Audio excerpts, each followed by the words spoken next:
នេះគឺជារឿងរ៉ាវនៃការជួបជុំគ្នារវាងបុរសចំណាស់ម្នាក់និងឆ្កែដ៏ស្មោះត្រង់របស់គាត់នៅពេលដែលបុរសចំណាស់នេះបានឃើញឆ្កែរបស់គាត់នៅលើកញ្ចក់ទូរទស្សន៍គាត់ក៏បានស្រក់ទឹកភ្នែកភ្លាមៗគាត់បានគិតថា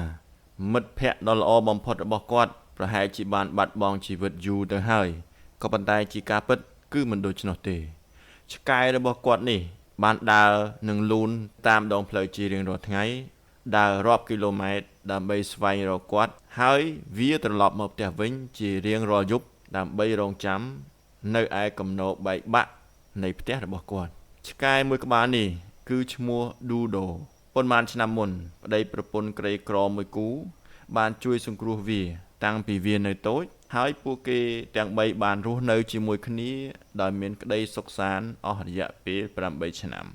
ក៏ប៉ុន្តែបន្ទាប់ពីយាយបានទទួលមរណភាពទៅសោកនាដកម្មមួយក៏បានកើតឡើងភ្លើងក៏បានឆក់យកអ្វីៗទាំងអស់ផ្ទះរបស់ឌូដូនិងតារបស់វាផងដែរឌូដូគឺមិនបានយល់នៅអ្វីដែលបានកើតឡើងនោះទេក៏ប៉ុន្តែវាជឿយ៉ាងជ្រាលជ្រៅថាតានឹងត្រឡប់មកវិញដូច្នេះហើយជារៀងរាល់ថ្ងៃវាបានប្រឹងរត់អូសជើងម្ខាងដែលរបួសទៅតាមច្រកផ្លូវតាមរកអាហារនិងរកបរោះជាទីស្រឡាញ់របស់វាជារៀងរាល់យប់វាបានត្រឡប់មកផ្ទះវិញដែលឆេះដោយសល់តែមួយគំនរនោះវិញអ្នកស្រុកមានការសោកស្ដាយហើយក៏បានព្យាយាមជួយវាដែរក៏ប៉ុន្តែឌូដូគឺមិនព្រមទទួលជំនួយពីមនុស្សទាំងនោះទេគឺមានន័យថាវាទៅជាឆ្កែយាមនឹងការពារផ្ទះដែលវាធ្លាប់ចងចាំនោះវាព្រោះវាក្រហមហើយបដិសេធមិនឲ្យមនុស្សចម្លែកចូលទៅក្បែរផ្ទះនោះឡើយទីបំផុតអ្នកជួយសង្គ្រោះបានតាមដានរកបរោះចំណាស់នោះឃើញគាត់គឺនៅរស់ទេក៏ប៉ុន្តែគាត់រងរបួសដោយសារភ្លើងយ៉ាងធ្ងន់ធ្ងរហើយគាត់គឺកំពុងស្នាក់នៅឯមន្ទីរពេទ្យដូច្នេះហើយ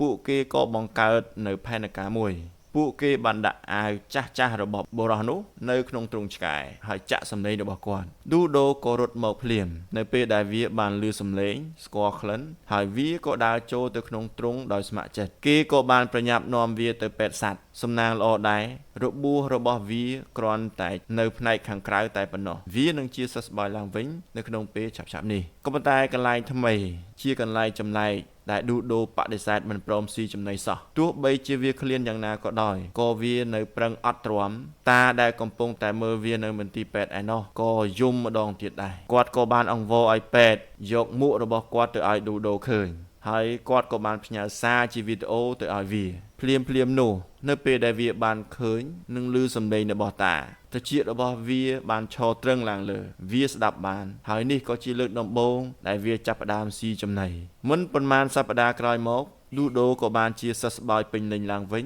គេក៏បាននាំវាដោយចងខ្សែទៅកាន់កន្លែងថ្មីមួយស្រាប់តែវាឈប់ស្ងៀមត្រឹង